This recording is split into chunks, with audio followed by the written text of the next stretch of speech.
La plupart des gens commettent l'erreur de supplier pour de l'attention, de courir après ceux qui les ignorent et de montrer de la désespérance lorsqu'ils sont rejetés. Sans le savoir, ils remettent tout leur pouvoir émotionnel sur un plateau à ceux qui veulent les blesser. Mais les philosophes stoïciens maîtrisaient une technique redoutable, capable de plonger n'importe qui dans l'anxiété et le regret, sans élever la voix, sans se battre, sans se rabaisser. C'est la technique du froid, une méthode qui fait bien plus mal que n'importe quelle vengeance que tu pourrais imaginer. As-tu déjà été ignoré par quelqu'un d'une manière qui fait plus mal que n'importe quelle dispute ou confrontation? As-tu déjà senti ce pincement à l'estomac quand tu réalises que la personne t'a simplement traité comme si tu n'existais pas? Il y a une raison pour laquelle cela fait si mal. Et aujourd'hui, tu vas découvrir comment utiliser cette arme psychologique à ton avantage.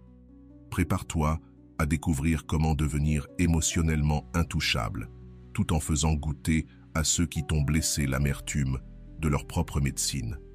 Cette technique te transforme de victime en prédateur émotionnel, simplement grâce au pouvoir de l'indifférence calculée. Première étape, le froid invisible. Connais-tu cette sensation étrange quand tu réalises que quelqu'un a changé envers toi? Ce n'est pas flagrant, pas direct, mais tu sens qu'une barrière s'est dressée. La personne est là, elle te parle, mais c'est comme si un mur de glace s'était installé entre vous deux. Tu essaies de passer à travers, mais rien n'y fait. Voilà la première et plus puissante leçon de cette méthode ancestrale, le froid invisible. Ce n'est pas une attaque, ce n'est pas une dispute, c'est une distance subtile qui déstabilise. L'autre ne comprend pas ce qui a changé, mais ressent dans sa peau que quelque chose n'est plus comme avant. Peut-être l'as-tu déjà vécu, avec un ex qui soudain t'a traité comme un simple inconnu, ou avec un ami qui a cessé de partager ses confidences, physiquement présent, mais émotionnellement devenu étranger. C'est ça, la puissance dévastatrice du froid invisible. Pourquoi cela marche-t-il? Parce que cette technique touche le cœur même de la nature humaine. Nous sommes des êtres sociaux, nous avons besoin de chaleur et de connexion. Quand, sans prévenir, quelqu'un retire cette chaleur, notre cerveau panique. C'est comme une gifle invisible. Et la beauté de cette stratégie réside dans sa simplicité. Tu n'as pas besoin d'être cruel ou agressif. Il te suffit d'arrêter de donner cette énergie émotionnelle à laquelle l'autre s'était habitué. Tu ne souris plus de la même façon. Tu ne fais plus de petites attentions. Tu n'écoutes plus avec le même intérêt.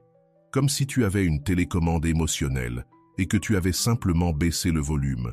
Ce changement subtil crée une anxiété immense, car l'autre ne sait pas identifier ce qui ne va pas. Il se met à se questionner intérieurement. Qu'est-ce que j'ai fait de mal? Pourquoi est-elle différente avec moi? Suis-je encore important pour elle? Ces doutes torturent bien plus que n'importe quelle dispute. Avant de continuer, si tu n'es pas encore abonné à ma chaîne YouTube, je t'invite à le faire dès maintenant. En t'abonnant, tu seras informé de toutes mes nouvelles vidéos, ce qui te permettra de ne rien manquer de contenu précieux. Le message est clair, même sans parole. Tu n'es plus une priorité dans ma vie émotionnelle. C'est une claque silencieuse pour ceux qui pensaient que ton attention était acquise. C'est comme priver quelqu'un d'oxygène émotionnel, lentement, sans qu'il puisse se plaindre, car techniquement, tu n'as rien fait de mal. La clé, c'est de rester poli, cordial, mais de supprimer toute intimité. Tu réponds quand on t'adresse la parole, mais tu n'inities plus la conversation. Tu souris, mais plus comme avant. Tu participes, mais sans rechercher la complicité. Et là, un phénomène puissant se produit. Plus l'autre tente de regagner ton attention, plus ton pouvoir grandit. Il envoie des messages plus souvent, il cherche à te plaire, il fait des efforts inhabituels. C'est l'inversion complète du jeu émotionnel. Et ce type de distance maîtrisée est bien plus efficace que n'importe quelle confrontation, car il n'offre aucune prise pour une dispute. Tu restes irréprochable en apparence, mais inaccessible en profondeur. Le froid invisible, en plus de déstabiliser l'autre, te protège. Au lieu de gaspiller ton énergie dans des conflits inutiles, tu te retires élégamment. Tu portes une armure transparente, ton cœur est protégé, mais tu restes socialement présent. Cette méthode est particulièrement redoutable dans les relations où tu étais sous-estimé, voire pris pour acquis. Dès que tu retires ce flux d'attention et d'affection, l'autre ressent immédiatement un vide, comme quelqu'un qui arrête un médicament et réalise à quel point il en dépendait. Et le plus puissant, c'est que ce changement doit être subtil, progressif, presque imperceptible. Comme une température qui baisse lentement, l'autre finit par avoir froid, sans savoir quand cela a commencé. Mais le froid invisible n'est que la première étape. La deuxième arme est encore plus dévastatrice, le silence calculé. Le silence, lorsqu'il est choisi, est bien plus puissant que 1000 mots. Ce n'est pas un simple mutisme ni une bouderie, mais une absence volontaire de réponse, appliquée au moment où l'autre a le plus besoin de t'entendre. Et crois-moi, rien n'est plus douloureux. Pense à ce message important que tu as envoyé et auquel tu n'as jamais reçu de réponse. Ces heures, ces jours d'attente, ce vide, cette angoisse. Voilà le pouvoir du silence en action. Le silence calculé est une arme psychologique qui ne frappe pas de l'extérieur, mais qui fait exploser l'autre de l'intérieur, le forçant à affronter ses propres insécurités et à imaginer 1000 scénarios douloureux. C'est là que tu reprends le contrôle, non pas en criant, non pas en suppliant, mais en laissant l'autre s'emprisonner dans ses propres pensées. Le silence est une torture douce, invisible, mais implacable. Voilà comment les stoïciens transformaient leur vulnérabilité en force. En appliquant le froid invisible et le silence calculé, tu passes de proie à maître du jeu émotionnel. Quand tu retires ton attention et arrêtes de réagir, l'autre est obligé de faire face au vide que ton absence a créé. C'est à ce moment-là qu'il réalise à quel point il dépendait de ton énergie émotionnelle pour se sentir bien. Mais attention, il ne s'agit pas de ne plus jamais parler à cette personne. Il s'agit de choisir avec soin quand parler et quand te taire. C'est l'art de créer des pauses stratégiques qui donnent de la valeur à chacune de tes paroles. Quand tu parles tout le temps, tes mots perdent de leur poids. Mais quand tu privilégies le silence, chaque mot devient de l'or. Le moment le plus puissant pour utiliser le silence est juste après une dispute, là où l'autre s'attend à ce que tu cries, que tu te défendes, que tu expliques. Et pourtant, tu ne dis rien. Pas d'explication, pas de justification, pas de combat. Tu restes simplement silencieux. Cela désarme totalement, car la personne était préparée à une guerre, pas à un vide. Il y a aussi le silence après une excuse. L'autre s'humilie, admet sa faute, demande pardon. Et toi, tu ne réponds rien. Tu n'acceptes pas, tu ne rejettes pas, tu restes muet. Ce silence crée un limbo émotionnel insoutenable, car l'autre ne sait pas s'il a été pardonné ou non. Le silence est encore plus puissant avec les personnes habituées à insister. Tu connais ces gens qui bombardent de messages quand tu ne réponds pas immédiatement. En gardant ton silence face à cette pression, tu leur enseignes une leçon précieuse. Ton attention ne s'achète pas à coups d'insistance. Cette technique fonctionne aussi dans les groupes. Quand tu arrêtes de participer, de donner ton avis, de réagir aux provocations, ton absence vocale devient plus présente que ta voix. Les gens remarquent ton silence et en sont plus perturbés que par un flot de paroles. Le silence calculé secoue l'ego car il suggère l'indifférence. Et il n'existe rien de plus douloureux pour l'ego humain que de se sentir insignifiant. Ne pas répondre, c'est envoyer un message invisible. Tu ne vaux pas mon temps ni mon énergie. Mais le silence n'a pas seulement le pouvoir de déranger, il te protège aussi. Il t'empêche de dire des choses que tu pourrais regretter plus tard. Quand on est blessé ou en colère, il est facile de prononcer des mots irréversibles. Le silence, lui, te permet de reprendre le contrôle. Celui qui maîtrise le silence stratégique ne se rabaisse jamais, ne perd jamais sa dignité et ne donne jamais de munitions à l'autre. Il se retire du champ de bataille et laisse l'adversaire se battre contre le vent. On ne peut pas gagner une guerre contre quelqu'un qui refuse de combattre. Le silence crée aussi du mystère. Quand tu parles trop, les autres savent exactement quoi attendre de toi. Quand tu choisis tes mots et utilises le silence comme arme, tu deviens un mystère. Et les gens veulent toujours décoder ce qu'ils ne comprennent pas. Mais le silence n'est qu'un début. Pour devenir vraiment invincible dans les jeux émotionnels, il faut développer une compétence encore plus fine, l'art de l'indifférence calculée. La véritable indifférence ne peut pas être feinte, mais l'indifférence calculée peut s'apprendre et se perfectionner jusqu'à sembler naturel. C'est agir comme si l'autre n'avait plus aucun pouvoir sur toi, même si tu ressens encore quelque chose au fond de toi. C'est une performance si convaincante que toi-même, tu finis par y croire. Pense à la dernière fois où quelqu'un a essayé de t'humilier et que tu n'as pas réagi. Tu te rappelles la frustration sur son visage, l'impuissance de ne pas pouvoir t'atteindre. Voilà le pouvoir dévastateur de l'indifférence calculée, devenir immunisé contre le poison émotionnel. La différence entre ignorer par colère et être indifférent par choix est immense. Ignorer par colère montre encore une faille, car l'autre sait qu'il t'a touché. Mais l'indifférence, elle, dit clairement « Tu ne vaux même pas mon énergie, pas même ma haine. » Tout commence par ton langage corporel. Ce n'est pas détourner le regard, ni faire semblant de ne pas voir la personne. C'est la saluer poliment, mais avec la même neutralité que si tu croisais un livreur. C'est écouter sans poser de questions supplémentaires, être présent physiquement, mais absent émotionnellement. Ce détachement attaque directement l'ego. Tout le monde veut provoquer une réaction, qu'elle soit positive ou négative. Mais l'indifférence, personne ne la supporte. Quand tu traites quelqu'un comme s'il était insignifiant dans ta vie, tu détruis son pouvoir sur toi. La personne qui avait l'habitude de jouer avec tes émotions se perd complètement quand elle n'arrive plus à déclencher de réaction en toi. C'est comme si elle appuyait sur des boutons qui ne fonctionnent plus. La frustration qui en découle est énorme. Attention, la froideur et l'indifférence ne sont pas la même chose. La froideur est encore une réaction au mal, à la colère, à la déception. L'indifférence, elle, est l'absence totale d'émotion.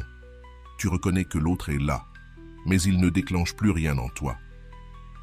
Cette technique est terriblement puissante, surtout avec ceux qui cherchent toujours à être le centre de l'attention, que ce soit par le drame ou par l'excès d'affection. En cessant de nourrir ce cycle, tu coupes leur carburant. Et comme un feu sans bois, ils s'éteignent. Ce qui est fascinant, c'est d'observer leur escalade.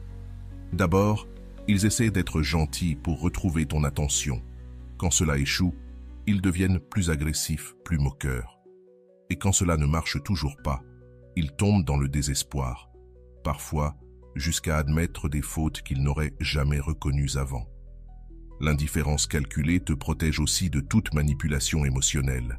Plus de pouvoir aux moqueries, plus de pouvoir aux tentatives de te rendre jaloux ou de te culpabiliser. Tout rebondit sur toi. Au début, tu ressentiras encore de la douleur, de la colère ou de la déception, et c'est normal. Mais l'important, c'est que rien de tout cela ne se voit. Tu dois garder ton masque de tranquillité, même si à l'intérieur c'est la tempête. Avec le temps, l'indifférence qui était calculée devient réelle. Ton esprit finit par comprendre que cette personne ne mérite plus d'espace dans ta vie. Et c'est là que tu deviens vraiment libre. Celui qui maîtrise l'indifférence calculée ne perd jamais sa dignité. Il ne s'abaisse pas aux disputes, il ne joue pas aux jeux émotionnels, il ne se laisse pas provoquer. Il plane au-dessus du drame, comme s'il y était devenu totalement immunisé. Parfois, quand les autres veulent te provoquer, il suffit de garder ton calme pour qu'ils finissent par se lasser et tourner leur attention ailleurs. Mais l'indifférence n'est qu'une couche de cette technique puissante. Pour maîtriser véritablement l'art de devenir intouchable émotionnellement, tu dois apprendre à créer des espaces vides dans la vie de l'autre. Des brèches où se trouvait autrefois ta présence, mais qui deviennent désormais des rappels constants de ton absence. C'est ce qu'on appelle le vide intentionnel. Il y a une différence énorme entre être simplement absent et créer une absence qui fait mal. Le vide avec un but précis n'est pas une disparition totale, c'est une présence partielle qui laisse la sensation qu'il manque toujours quelque chose d'essentiel. C'est comme enlever une pièce maîtresse d'un puzzle et laisser ce trou visible en permanence. As-tu déjà ressenti ce manque quand quelqu'un qui faisait partie intégrante de ta vie est soudain devenu une ombre? Il est toujours là, toujours présent dans le même cercle social, mais il semble avoir retiré une part essentielle de lui-même. Et ce vide-là est encore plus douloureux qu'une absence complète. Le vide intentionnel consiste à identifier les rôles émotionnels que tu occupais et à te retirer volontairement de ces espaces. Si tu étais celui ou celle à qui l'autre venait se confier, tu n'es plus disponible. Si tu étais celui qui initiait toujours les conversations, tu arrêtes de le faire. Si tu étais celui qui se souvenait des dates importantes, tu développes une amnésie sélective. Cette technique est puissante, car elle crée une perte constante. L'autre ne t'a pas perdu entièrement, mais il a perdu les parties de toi qui lui étaient les plus précieuses. C'est comme si tu avais effacé certains aspects de ta personnalité, les plus valorisés, et cette absence déclenche un étrange désir pour quelqu'un qui est encore là. Le plus intéressant, c'est que le vide intentionnel oblige l'autre à reconnaître ta valeur. Quand tu occupais ces espaces, il ne réalisait pas combien il en dépendait, mais quand ces espaces se vident, il ressent intensément ton importance. C'est comme ne pas apprécier l'électricité jusqu'à ce qu'il y ait une coupure de courant. Pour appliquer cette technique efficacement, il faut tracer ton rôle exact dans la vie de l'autre. Étais-tu l'écoute, le conseiller, le réconfort, la joie dans les moments sombres? Une fois que tu l'as identifié, tu retires ce rôle, sans explication, sans annonce théâtrale. Le vide intentionnel fonctionne si bien parce qu'il n'ouvre pas la porte aux disputes. L'autre ne peut pas t'accuser de ne plus faire quelque chose qui, techniquement, n'a jamais été ton devoir. Tout ce qu'il peut faire, c'est ressentir le manque et vivre avec l'inconfort de cette absence. Ce processus inverse le rapport de force. Avant, tu étais toujours disponible, toujours présent pour combler ces vides émotionnels. Maintenant, c'est à lui de courir après ce qui lui manque. C'est à lui de chercher ailleurs ce qu'il trouvait facilement en toi. Ce basculement crée de l'instabilité et une frustration profonde. Le vide intentionnel a aussi une autre fonction. Il te protège. Quand tu es toujours le psychologue, l'animateur, le solutionneur de problèmes, tu deviens prisonnier de ces rôles. En te retirant volontairement, tu récupères ta liberté émotionnelle et tu obliges l'autre à développer sa propre indépendance. Avec le temps, un phénomène puissant apparaît. L'autre commence à idéaliser les versions de toi qu'il a perdues.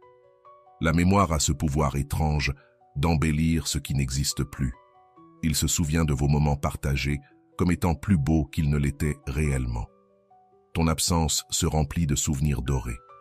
Et cette technique est encore plus efficace lorsqu'elle est appliquée graduellement. Il ne s'agit pas de disparaître d'un coup, mais de réduire petit à petit ta présence émotionnelle, permettant à l'autre de ressentir chaque vide, un par un. Car le vide intentionnel touche une corde sensible en chaque être humain, notre besoin de constance et de prévisibilité dans les relations. Quand quelqu'un qui s'est toujours comporté d'une certaine façon change soudainement, notre cerveau s'alarme et cherche à comprendre ce qui a changé, pourquoi nous avons perdu quelque chose que nous croyions acquis. Pour celui qui subit ce vide, c'est comme vivre entouré d'échos de ce qui existait autrefois. Il se rappelle combien c'était bon d'avoir ta présence, mais désormais, il doit vivre avec ton absence. C'est une forme de deuil émotionnel, pleurer quelqu'un qui est encore vivant, mais devenu inaccessible. La force de cette technique réside dans sa subtilité. Tu n'es pas cruel, tu n'es pas agressif, tu ne crées pas de drame. Tu réorganises simplement tes priorités et tu retires ton énergie émotionnelle là où elle était gaspillée ou sous-estimée. C'est un geste d'autoprotection qui entraîne des conséquences puissantes. Mais créer des vides intentionnels n'est qu'une facette de cette stratégie. Pour la maîtriser totalement, il faut développer une autre arme, la froideur stratégique. La froideur stratégique n'est pas être naturellement froid.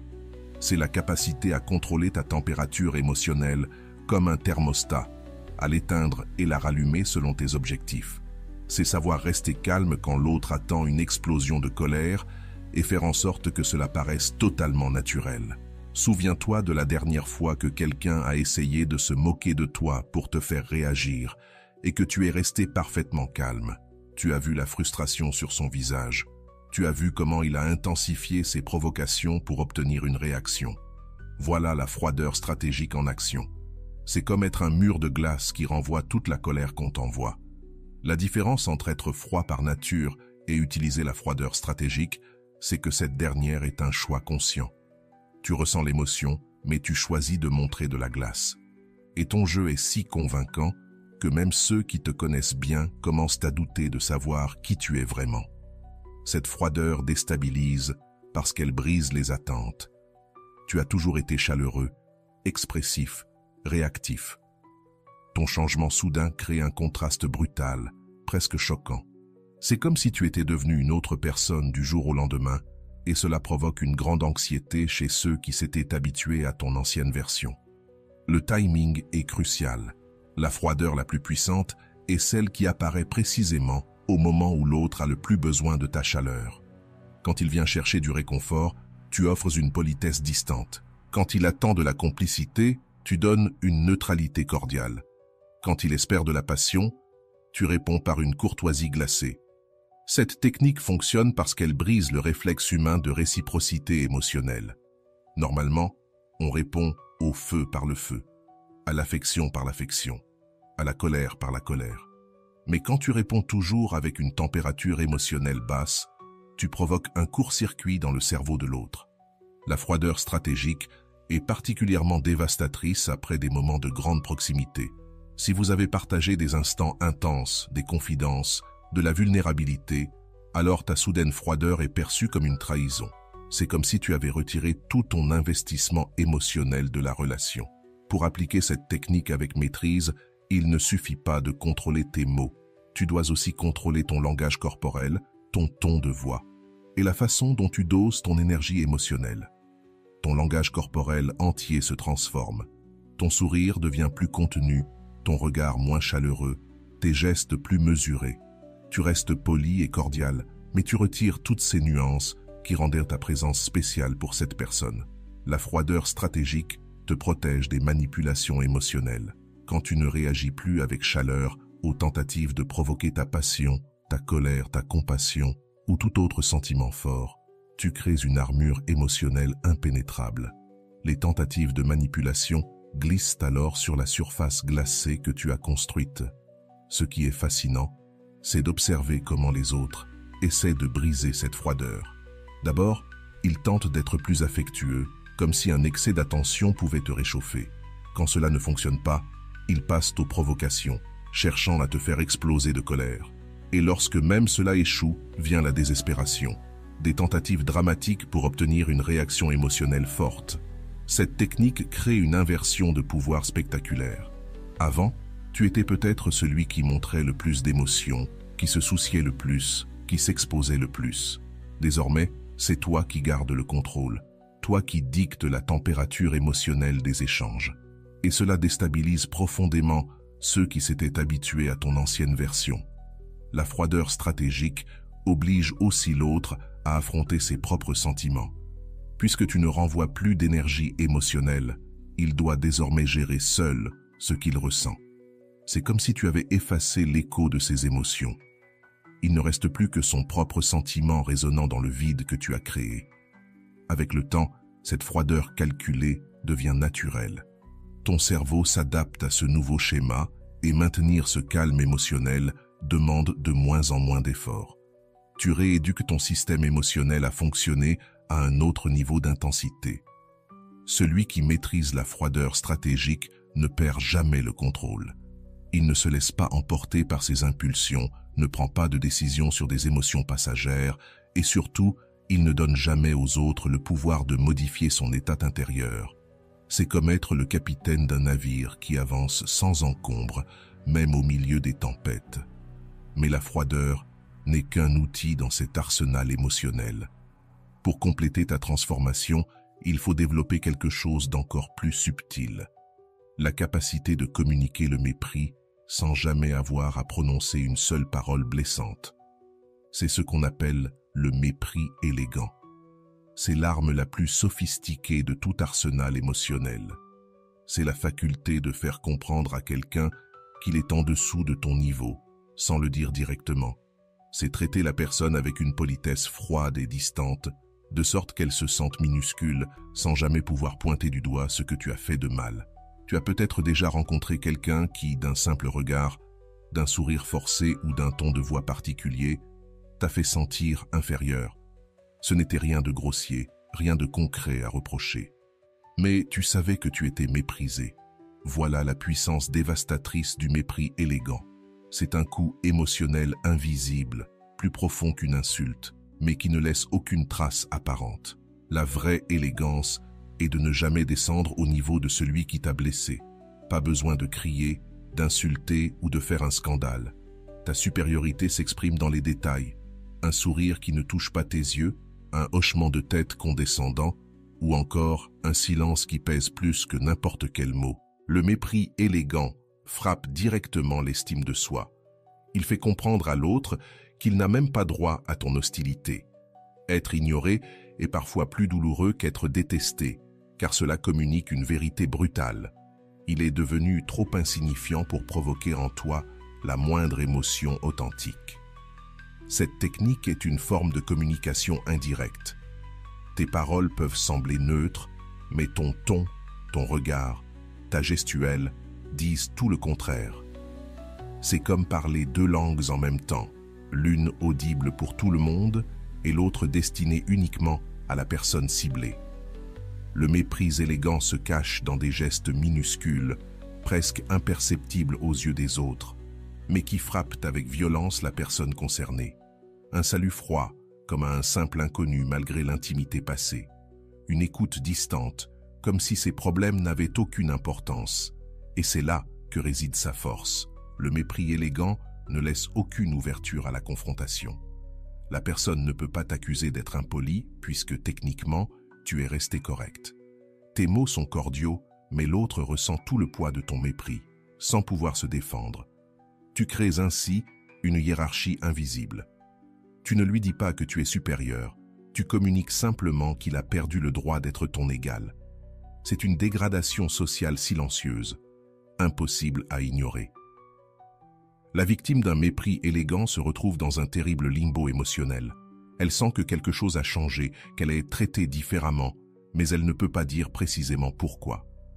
Cette incertitude est une torture, car elle empêche toute riposte claire. Ce qui est encore plus intéressant, c'est que cette technique fonctionne surtout sur ceux qui possèdent une certaine intelligence émotionnelle.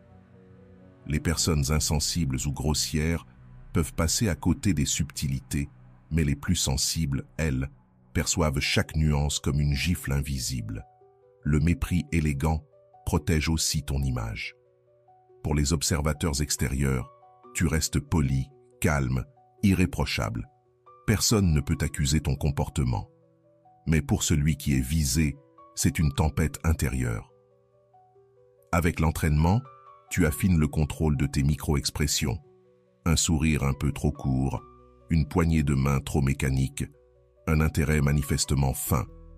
De minuscules détails qui créent un effet gigantesque. Souvent, celui qui subit ton mépris élégant va chercher désespérément à regagner ton estime. Il devient plus gentil, essaie de t'impressionner, recherche constamment ta validation. Ce comportement est la preuve que ta technique fonctionne. Inconsciemment, il a reconnu sa position inférieure. Le mépris élégant est une vengeance raffinée qui ne salit pas tes mains. Tu n'as pas besoin de complot, ni de ragot. Il suffit de réduire subtilement l'importance de l'autre, et sa propre estime de soi s'érode peu à peu. Cette technique est si puissante parce qu'elle attaque notre besoin fondamental, être respecté et reconnu socialement. Quand quelqu'un qui nous valorisait auparavant commence à nous traiter avec un mépris poli, cela secoue notre identité. C'est comme perdre un miroir qui nous faisait nous sentir uniques. Désormais, ce miroir ne reflète plus qu'une indifférence glaciale. Le mépris élégant, enfin, établit des limites fermes, sans jamais avoir besoin de les dire. Tu communiques clairement. Cette personne a franchi une ligne, et elle ne sera plus jamais traitée de la même manière. Certaines lignes sont franchies, et la personne perd des privilèges dans ton monde émotionnel. C'est une leçon de conséquence, enseignée de manière subtile mais extrêmement efficace. Celui qui maîtrise cette technique ne perd jamais sa classe, ne s'abaisse jamais et ne donne jamais de munitions pour être attaqué. Il se contente de réorganiser son échelle de valeur sociale et place certaines personnes à des positions moins privilégiées. C'est un pouvoir silencieux, mais dévastateur. Mais le désintérêt élégant n'est qu'une partie de la stratégie. Pour compléter ta transformation émotionnelle, tu dois développer la capacité d'utiliser tous ces éléments ensemble, dans une forme de vengeance totalement silencieuse, mais bien plus destructrice que n'importe quelle représaille ouverte. la vengeance silencieuse. La vengeance silencieuse est la forme la plus raffinée de règlement de comptes émotionnels. C'est le moment où tu fais payer une personne pour ce qu'elle t'a fait, sans qu'elle ne réalise qu'elle est punie. C'est une justice qui se déroule dans l'ombre, où tu es à la fois juge, jury et bourreau. Mais la sentence est appliquée avec une subtilité telle qu'elle ressemble à une coïncidence du destin. As-tu déjà ressenti cette étrange satisfaction lorsque quelqu'un qui t'a blessé commence à récolter exactement ce qu'il a semé, sans que tu n'aies eu besoin de lever le petit doigt? Quand la vie semble lui renvoyer ses propres actes, mais multipliés par 10, c'est là que la vengeance silencieuse agit. Tu ne crées pas le désastre, tu retires simplement ton soutien. C'est comme enlever un parapluie au moment précis où la pluie commence à tomber. Tu n'as pas créé la tempête, tu as seulement cessé d'offrir ta protection. Le véritable pouvoir de cette technique réside dans ta patience. Là où d'autres explosent, crient ou tentent une vengeance évidente qui finit par se retourner contre eux, toi, tu te retires stratégiquement et tu attends. Car tôt ou tard, la personne aura besoin de ce qu'elle a détruit en te blessant. La vengeance silencieuse fonctionne parce que la plupart des gens ne comprennent la valeur de ce qu'ils possèdent qu'une fois qu'ils l'ont perdu. Quand tu étais là, à soutenir, protéger, apporter ton énergie, tout paraissait naturel, acquis, garanti. Mais dès que tu retires ton appui, la personne découvre l'immense vide que ta présence remplissait. Comment appliquer cette vengeance? Pour l'appliquer avec maîtrise, tu dois identifier précisément ce que tu apportais de positif à la vie de l'autre. Était-ce ton soutien émotionnel qui lui donnait de la sécurité? Était-ce ta présence qui la faisait se sentir spéciale? Était-ce ta protection qui la préserverait de certaines conséquences? Peu importe ce que c'était, tu arrêtes simplement de le fournir. Et plus la personne était habituée à t'avoir comme filet de sécurité émotionnelle, plus l'impact est dévastateur. Avant, quand elle se trompait, tu étais là pour atténuer les conséquences. Quand elle doutait d'elle-même, tu étais là pour relever son estime. Mais désormais, elle doit affronter tout cela seule. De l'extérieur, cela ressemble souvent à de la malchance. Les autres voient la personne sombrer dans ses problèmes, devenir plus fragile, souffrir de conséquences qu'auparavant, tu l'aidais à éviter. Mais personne ne relie cela à ton absence stratégique. La vengeance silencieuse te protège également. Puisque tu n'as rien fait de mal directement, l'autre ne peut pas se venger. Tu n'as pas agressé, tu n'as pas détruit, tu as seulement cessé d'apporter ton aide, et personne ne peut exiger de toi que tu continues à être généreux ou protecteur. Avec le temps, la personne commence à regretter une version d'elle-même qui n'existe plus sans toi. Quand tu étais là, elle était plus heureuse, plus protégée, plus forte. Aujourd'hui, elle doit affronter seule toutes les tempêtes. C'est comme si elle avait perdu un super pouvoir dont elle n'avait même pas conscience, une leçon gravée à jamais. Cette technique est une leçon implacable, chaque action a un prix. Blesser ceux qui se souciaient réellement de toi entraîne une perte de privilèges. C'est une éducation émotionnelle infiniment plus marquante que n'importe quelle dispute ou confrontation. La vengeance silencieuse force aussi l'autre à développer des ressources intérieures qu'il n'avait jamais eu besoin d'utiliser tant que tu étais là. C'est comme retirer les petits trous d'un vélo. Il devra apprendre à trouver son équilibre seul ou tomber encore et encore jusqu'à ce qu'il y arrive. Et pour toi, la satisfaction est profonde. Tu n'as pas eu besoin de salir tes mains, ni de comploter, ni de perdre ton énergie dans la haine. Tu t'es contenté de t'éloigner et de laisser la vie s'occuper du reste. C'est aussi une forme d'autopréservation. En retirant ton énergie de ceux qui n'ont pas su l'apprécier, tu protèges tes ressources pour les investir dans des relations et des situations qui en valent réellement la peine. Tu réorganises ton portefeuille émotionnel en cessant d'investir dans ce qui ne génère que des pertes. Le vrai pouvoir.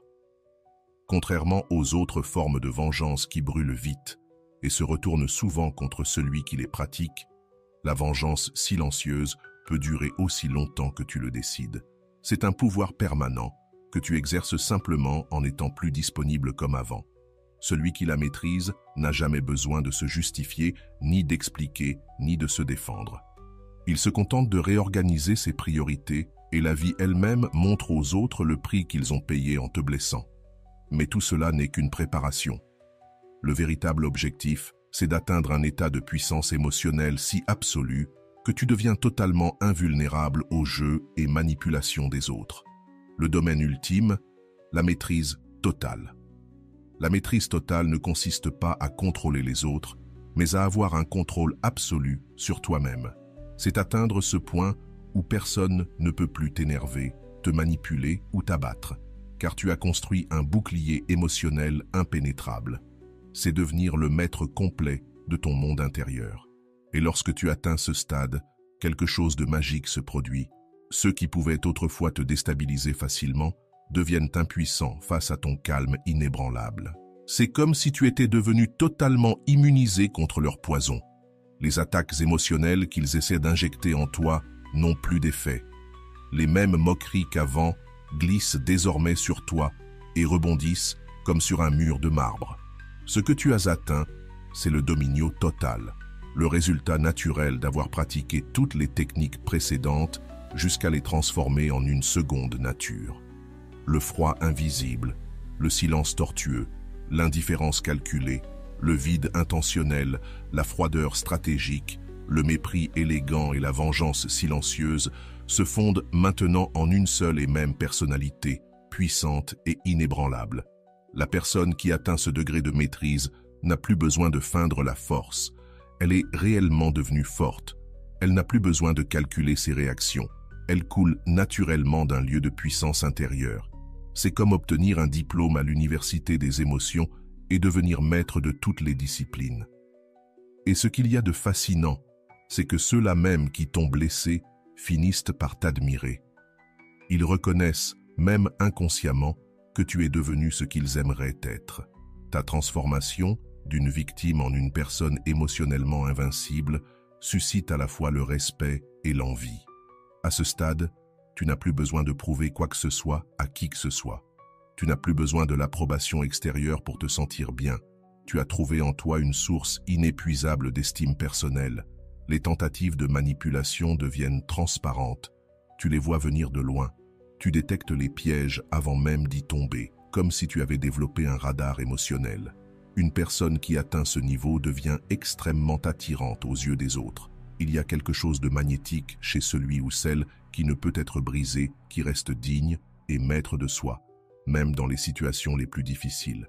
C'est une force naturelle qui attire les personnes équilibrées et éloigne les personnes toxiques. Dès lors, tu cesses de te préoccuper de ce que pensent les autres, car tu sais exactement qui tu es. Tu ne cherches plus à plaire à tout le monde, car tu comprends que c'est impossible et inutile.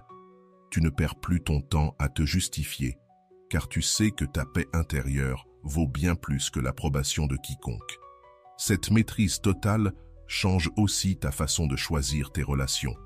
Tu ne te contentes plus de miettes émotionnelles, car tu sais que tu mérites le banquet complet. Tu ne tolères plus le manque de respect, car ton estime de toi n'est plus dépendante de la présence de quelqu'un d'autre.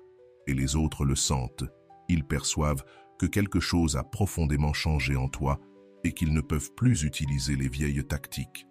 Tu as changé les règles du jeu, et désormais tout le monde doit s'adapter à tes règles. Avec le dominio total, beaucoup de tes problèmes relationnels disparaissent naturellement. Les personnes toxiques s'éloignent d'elles-mêmes, incapables d'absorber ton énergie. Les personnes équilibrées, au contraire, sont attirées vers toi. Tu arrêtes de gaspiller ton temps et ton énergie dans des situations stériles.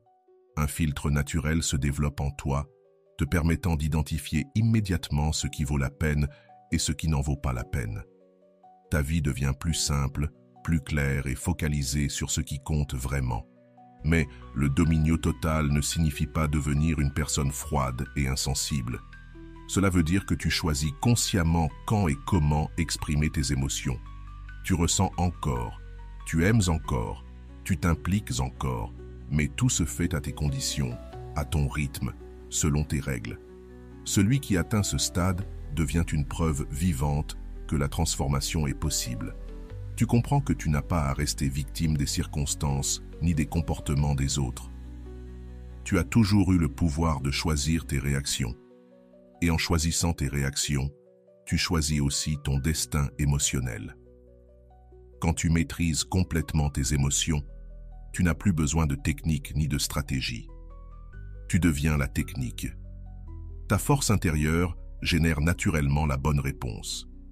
C'est comme si tu avais totalement intégré la sagesse stoïcienne et que tu vivais désormais depuis ce lieu de puissance absolue.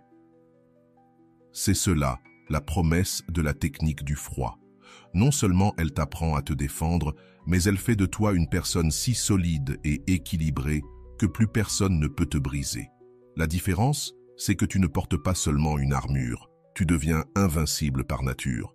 Le dominio total est ton destin. Si tu choisis de pratiquer avec discipline et patience, c'est la version la plus puissante de toi-même. Et lorsque tu l'atteindras, tu réaliseras que chaque moment de douleur en valait la peine. Car ce voyage n'est pas seulement un apprentissage pour faire face à ceux qui t'ont blessé. C'est la découverte du pouvoir qui a toujours été en toi, mais que tu n'avais jamais osé libérer. Chaque larme, chaque humiliation, chaque moment où tu t'es senti petit, tout cela t'a préparé à ce renouveau. La technique du froid ne sert pas seulement à te protéger. Elle te rend ta dignité, elle révèle ta force et elle restaure le respect de toi-même que tu avais oublié. Dans quelques mois, quand tu te regarderas dans le miroir, tu verras une personne puissante et inébranlable. Et tu comprendras que toutes ces batailles émotionnelles en valèrent la peine. Tu n'es plus celui ou celle que tu étais avant. Tu es devenu quelqu'un qu'on ne peut plus briser, quelqu'un qui choisit ses batailles, quelqu'un qui a compris que le vrai pouvoir n'est pas de blesser les autres, mais de devenir impossible à blesser. Et ce jour-là, tu remercieras même ceux qui t'ont fait souffrir. Car sans eux, tu n'aurais jamais découvert la force qui dormait en toi et qui n'attendait qu'à être éveillée. Si tu es arrivé jusqu'ici, permets-moi de te remercier profondément pour ton temps et ton attention consacrée à cette vidéo. Avant de partir, abonne-toi à la chaîne si ce n'est pas encore fait. Je te laisse ici 2 vidéos qui pourraient t'intéresser. Prends soin de toi et à bientôt.